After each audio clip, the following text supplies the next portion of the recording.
Happy cuan buat para cuan mania. Jadi hari ini kita akan kembali menganalisa 3 buah emiten yang ditutup pada perdagangan 20 Agustus 2021. Jadi emiten-emiten yang akan kita bahas itu adalah yang dimiliki oleh Dharma Satya Nusantara yang merupakan masuk di sektor consumer non-cyclical dengan subsektornya adalah F&B, Food and Beverage. Kemudian yang kedua adalah Mitra Pinastika Mustika yang termasuk di sektor consumer cyclical dengan subsektornya adalah retail. Dan yang ketiga itu adalah kembali kita akan bahas Pura Delta Lestari yang termasuk di sektor properti dan real estate. Jadi kita mulai saja untuk emiten yang pertama yaitu Dharma Satya Nusantara dengan kode emiten DSNG.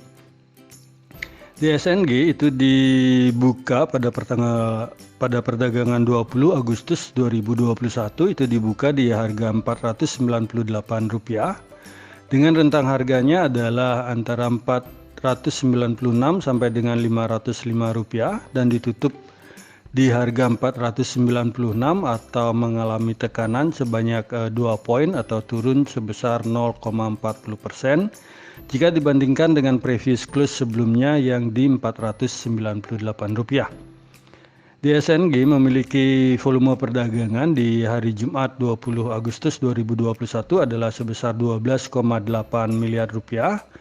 Itu dengan market cap sebesar 5,26 triliun dengan price earning ratio-nya adalah 13,18 kali. Pada perdagangan Jumat kemarin itu DSNG paling banyak diperdagangkan di harga Rp498 itu sebanyak 170.212 lot, itu sebanyak 3.134 kali transaksi. Kalau kita lihat dari price diary-nya sendiri selama 30 hari terakhir itu DSNG ditutup hijau itu sebanyak 4 kali dan ditutup merah itu sebanyak 4 kali. Jadi kalau kita perhatikan DSNG itu sebelum naik di tanggal 12 itu ditutup di harga Rp510. DSNG memiliki rentang harga dalam 1 bulan terakhir itu adalah antara Rp496 sampai dengan Rp575. Sehingga kalau kita bandingkan dengan harga DSNG saat ini yang Rp496, maka boleh dikatakan dalam 1 bulan terakhir DSNG ini adalah harga yang paling rendah, sehingga boleh dikatakan DSNG sudah cukup murah. Dan asing sendiri pada emiten DSNG itu melakukan net foreign sale itu sebanyak Rp1 miliar di hari Jumat kemarin. Dan dalam 1 minggu terakhir asing melakukan net foreign sale sebesar 3,54 miliar. Dan kalau kita perhatikan dalam 1 bulan terakhir itu asing melakukan net foreign sale sebesar Rp3 miliar.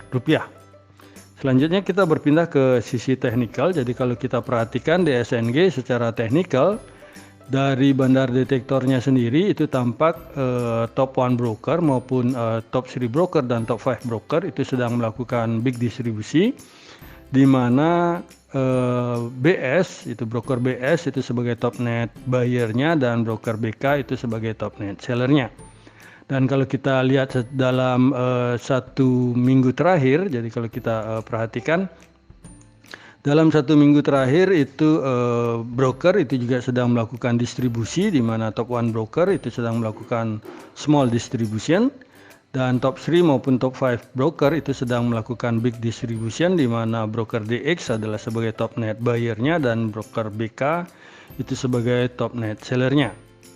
Kalau kita berpindah ke sisi stokastik, jadi kalau kita perhatikan dari sisi stokastik itu tampak harga dari emiten DSNG itu sudah berada di oversold-nya, sehingga berada di area oversold, dan tampak juga percentage K maupun percentage D ini belum terjadi perpotongan, akan tetapi dari garis birunya ini sudah agak melandai dan kemungkinan semoga kedepannya ini akan berpotongan membentuk golden cross. Dan kalau kita perhatikan dari sisi volume di perdagangan Jumat kemarin itu tampak volume perdagangan dari DSNG itu masih di bawah rata-rata 20 hari terakhir. Dan kalau kita lihat dari sisi MACD, ini tampak tren sudah berubah, itu terjadi perpotongan antara garis MACD dengan garis signal itu di bawah garis 0, dan juga kalau kita perhatikan dari grafik histogram itu tampak sudah mulai agak meninggi di bawah garis 0, sehingga tren ini terkonfirmasi berubah untuk menjadi downtrend. Dan kalau kita perhatikan dari sisi MA, jadi moving average, itu tampak kalau kita perhatikan baik MA5 yang warna hitam maupun MA10 dan MA20, itu dimana tampak MA5 itu masih di bawah dari posisi MA10 maupun 20, sehingga terkonfirmasi tren ini sedang masih menurun. Dan ini juga terkonfirmasi dari parabolik SAR, yaitu kalau kita perhatikan di titik-titik ini itu tampak terjadi tren itu sedang menurun.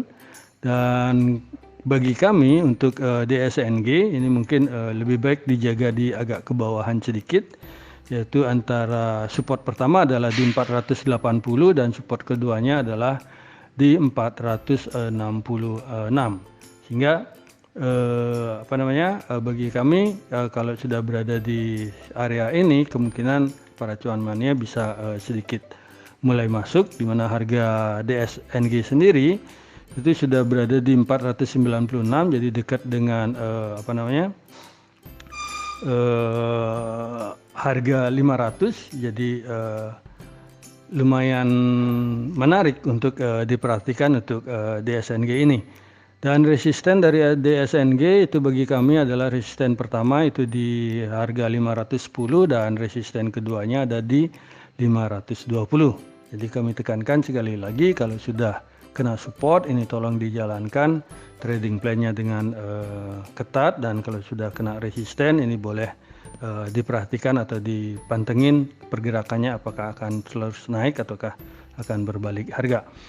DSNG sendiri dari sisi volume chart, kalau kita perhatikan DSNG dalam 20 hari terakhir, jadi harga DSNG yang sekarang di 496 dalam 20 hari chart itu tampak harganya sudah berada di bawah dari volume chart terpanjang, di mana volume chart terpanjang dalam 20 hari dari DSNG adalah di kisaran 516 sampai dengan 526.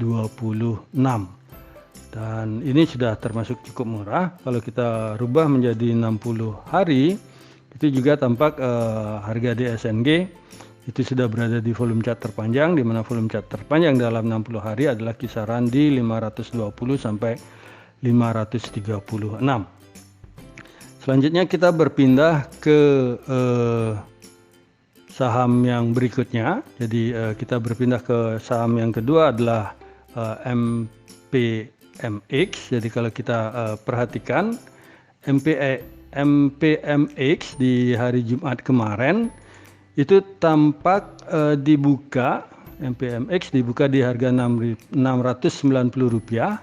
Itu memiliki rentang harga antara 690 sampai dengan Rp705 dan ditutup menguat sebesar 10 poin di Rp700 itu, atau sebesar kenaikannya adalah 1,45% jika dibandingkan dengan penutupan hari sebelumnya yang di Rp690. MPMX sendiri memiliki volume perdagangan itu sebesar 5,6 miliar rupiah dengan market cap-nya itu sebesar 3,12 triliun dan price earning ratio-nya adalah 7,29 kali. Dan pada perdagangan Jumat kemarin tampak MPMX paling banyak diperdagangkan di harga 700 itu sebanyak 51.062 lot dengan transaksi sebanyak 839 kali transaksi. Kalau kita berpindah ke price diary-nya sendiri untuk MPMX itu tampak MPMX ditutup hijau itu sebanyak 8 hari dan ditutup merah sebanyak 5 hari. Dan MPMX memiliki rentang harga dalam 1 bulan terakhir ini. Kalau kita perhatikan adalah rentang harga terendahnya adalah di Rp680 dan harga tertingginya adalah di Rp770. Sehingga kalau kita bandingkan dengan harga MPMX sekarang yang di Rp700, maka boleh dikatakan MPMX untuk rentang waktu sebulan ini sudah cukup lumayan murah. Asing sendiri di perdagangan Jumat kemarin tampak melakukan net foreign sale itu sebesar 1,51 miliar rupiah. Dan dalam satu minggu terakhir itu tampak asing melakukan net foreign buy itu sebanyak 4,65 miliar rupiah, dan dalam satu bulan terakhir itu nampak asing melakukan net foreign buy sebesar 7 miliar rupiah. Dan selanjutnya kita berpindah ke sisi teknikal daripada MPMX. Jadi kalau kita perhatikan untuk MPMX secara bandar detektor itu tampak top 1 broker maupun top 3 broker itu sedang melakukan big accumulation, dan top 5 broker itu sedang melakukan normal akumulasi, di mana tampak broker DX adalah sebagai top net buyer-nya dan broker AK itu sebagai top net seller-nya. Dan kalau kita lihat dalam satu minggu terakhir dari MPMX sendiri itu tampak broker, kalau kita perhatikan top 1 broker itu sedang melakukan small akumulasi, top 3 dan top 5 broker itu sedang melakukan big akumulasi, di mana broker OD adalah sebagai top net buyer-nya dan broker AK adalah sebagai top net seller-nya. Kalau kita berpindah ke sisi stokastik itu tampak percentage G itu sudah mulai bergerak ke atas, akan sepertinya kelihatan akan memotong percentage D di sini. Semoga kedepannya terjadi golden cross sehingga harga kemungkinan akan bergerak ke atas.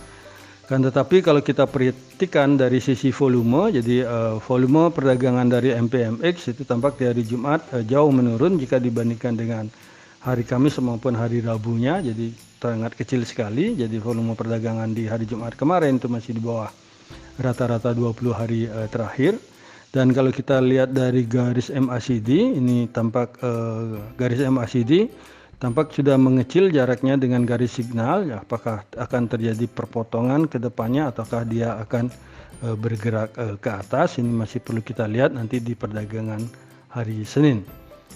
Dan kalau kita lihat dari sisi grafiknya sendiri itu tampak dari tanggal 16 Juni itu sampai dengan 20 Agustus kemarin itu tampak ini sideways, sedang terjadi konsolidasi di sini.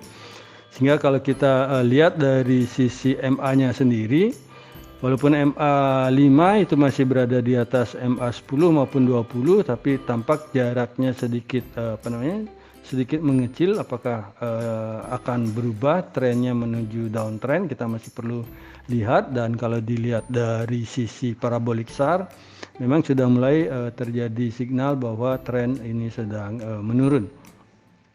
Sehingga bagi kami untuk mitra Pinastika Mustika itu memiliki support pertama di Rp685 dan support keduanya adalah di Rp675. Dan resisten pertama itu ada di 720 dan resisten kedua ada di Rp730. Sedangkan MPMX itu pada hari Jumat kemarin memiliki harga di Rp700. Dan kalau kita lihat dari sisi volume chart, jadi volume chart dari MPMX itu kalau kita perhatikan dalam 20 hari terakhir itu tampak harga MPMX sekarang yang di 700 itu sudah terjadi pullback. Tampak akan tetapi kalau kita perhatikan dari volume chart terpanjang MPMX, harga MPMX sekarang ini sudah agak berada di atas volume chart terpanjang. Dan kalau kita perhatikan dari sisi 60 hari itu tampak harga MPMX saat ini itu masih atau tetap sedang berada di tengah-tengah dari volume chart terpanjang. Selanjutnya kita berpindah ke emiten yang ketiga atau yang akan kita bahas kali ini adalah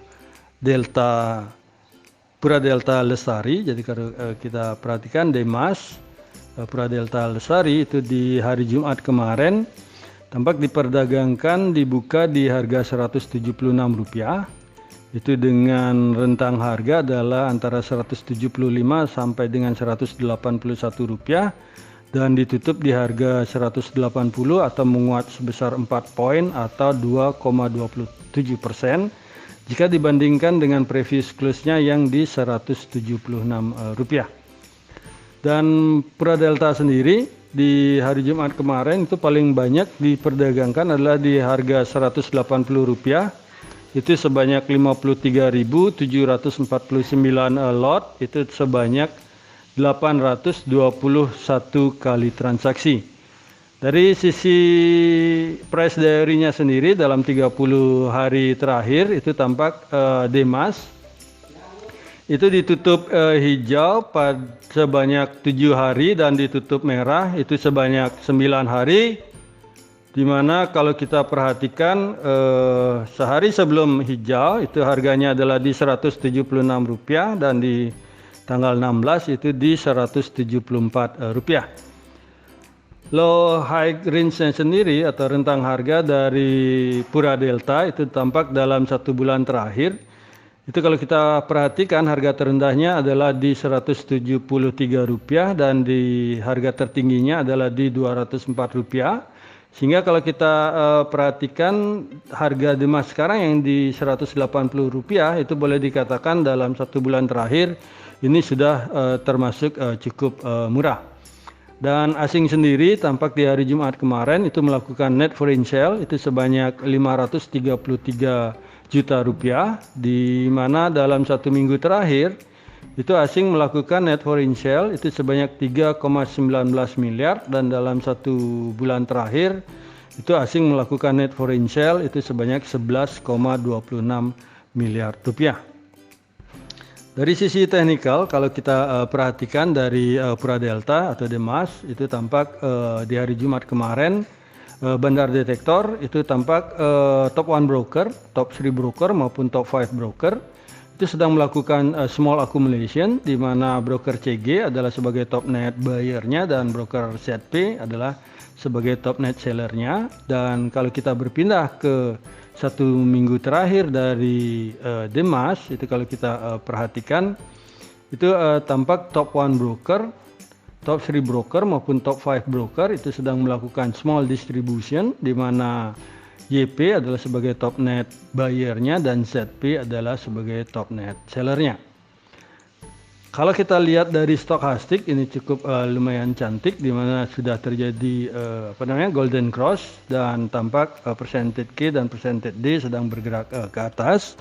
Kan tetapi kalau kita perhatikan dari sisi volume perdagangan, ini tampak volume perdagangan dari Demas ini masih di bawah rata-rata 20 hari terakhir, dan MACD-nya sendiri tampak sedang berusaha untuk terjadi perpotongan, di mana tampak garis MACD sedang berusaha bergerak ke atas untuk memotong garis signal. Dan dari histogramnya sendiri itu tampak grafik histogram itu sudah bergerak menuju angka 0. Semoga kedepannya ini tren akan berubah menjadi uptrend.